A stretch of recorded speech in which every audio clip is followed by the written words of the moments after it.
Odisha state scholarship portal academic year 2026 शिक्षा वर्ष already state scholarship portal T open हो गलानी। आपणकर जो स्कॉलरशिप कृषि विद्यानिधि योजना अर्थात कालिया छात्रवृत्ति योजना एकेडमिक ईयर 2026 शिक्षा वर्ष कौन रही सब नियम नियम रे वर्ष परिवर्तन घटी कौन चेंजेस और किभली भाबे एई स्कॉलरशिप को अप्लाई करले आपण शत प्रकृत भाव में स्कॉलरशिप टंकाटी पाइबे। डिटेल्स रे वीडियो रे आलोचना करिबा।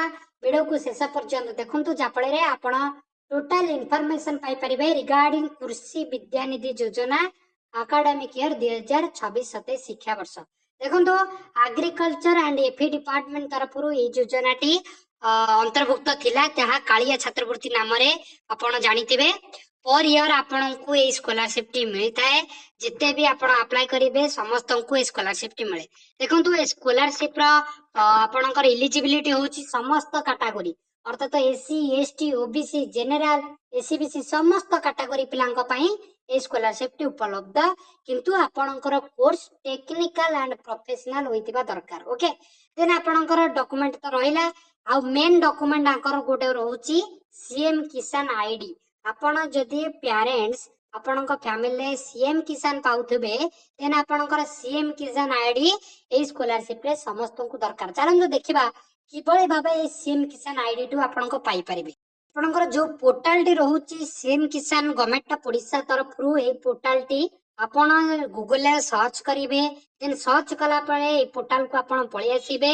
देखंतु ए पोर्टल आपणकर सीएम किसान आईडी पाइबार अछि कारण जदि आपणकर पेरेंट्स कर भूमिहीन किंबा लैंड लेस किंबा आपणकर जमी स्मॉल फार्मिंग अर्थात लार्ज फार्मिंग जहाँ भी आपणकर जमी अच्छी किंबा लैंड अच्छी तार रेकर्ड समस्त केवाईसी अपडेट हेबा दरकार कारण एकेडमिक ईयर 2026-27 शिक्षा वर्ष रे जो स्कॉलरशिप टी आसीबो समस्तଙ୍କର केवाईसी मैंडेटरी। आपणकर पेरेंट सीएम किसान पाउथबे आपणकर सी केवाईसी अपडेट हेबा जरूरी कारण ए स्कॉलरशिप को अप्लाई करबा को हेले आपणकर सीएम किसान ई केवाईसी सीएम किसान आईडी एक्टिव इलिजिबल थिले ही ए स्कॉलरशिप अप्लाई करिवे। चलंतु आमे देखिबा किबळी भाबे एगुडी को चेक करि परिबे।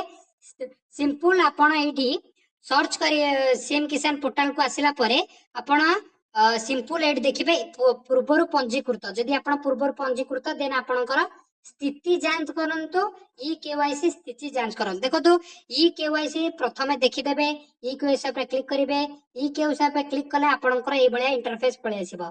सिंपल आपनकर पेरेंट्स कर आधार नंबर देबे देन कैप्चा एंटर करके गेट ओटीपी जीवो। ओटीपी मींस आपनकर आधार लिंक जो मोबाइल नंबर थिबो ओटीपी गला परे आपनकर केवाईसी चेक करि परिबे। नेक्स्ट आपनकर होची स्थिति जांच माने स्टेटस चेंज आपनकर स्टेटस चेक करिवे। स्टेटस चेक करला परे आपनकर सीएम किसान आईडी पाई पारे।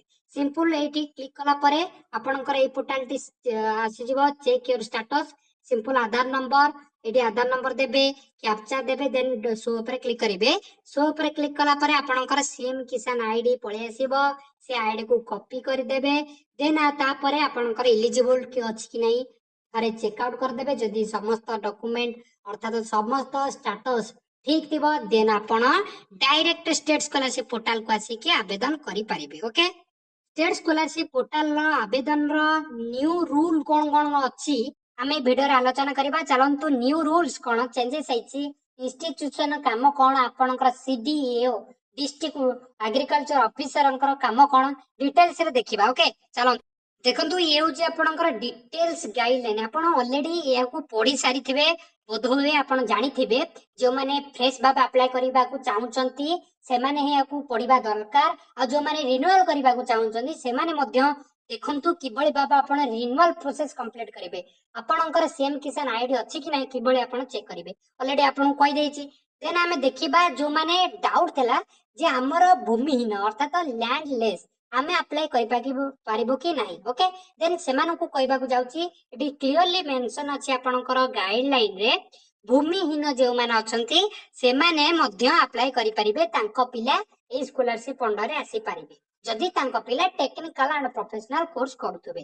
देन आपनकर कल्टीवेशन जदि जमी थिबो देन आपण अप्लाई करि परिबे। आपण जानिथिबे स्कॉलरशिप टी टू फेज आपण ये हुए प्रथम हूँ आप अप्लाई करेंगे देन इंस्टीट्यूशन वेरिफिकेशन हम देन डिस्ट्रिक्ट वेलफेयर आप डिस्ट्रिक्ट ऑफिसर वेरिफिकेशन पर स्कॉलरशिप पेमेंट मिलता है देन आप जानते जो सीएम किसान बेनिफिशियरी हूँ इंपोर्टाट आपणकर सीएम किसान आईडी एक्टिव अच्छी कि नहीं थे चेक करदे देन आपणकर स्कॉलरशिप अप्लाई करेंगे स्कॉलरशिप एप्लिकेशन प्रोसेस पर आपणकर आउ गोटे इंपोर्टाट हूँ रेशन कार्ड आपणकर रेशन कार्ड रे नेम थिबा दरकार जदि आप रेशन कार्ड रे नेम नहीं देन आपण स्कॉलरशिप इलिजिबल नहीं यथा शीघ्र स्कॉलरशिप बाहर आगु समस्ते रेशन कार्ड रो नेम आपन को ऐड कर दियंतु आ स्कॉलरशिप जहाँ भी डॉक्यूमेंट रेडी कर रखु जहाँफल स्कॉलरशिप को आपण इजिली एक्सेस करि परिबे देखंतु आपण स्कॉलरशिप एप्लिकेशन पर head of the institution college verification करिबो कॉलेज वेरिफिकेशन टोटली आपण जो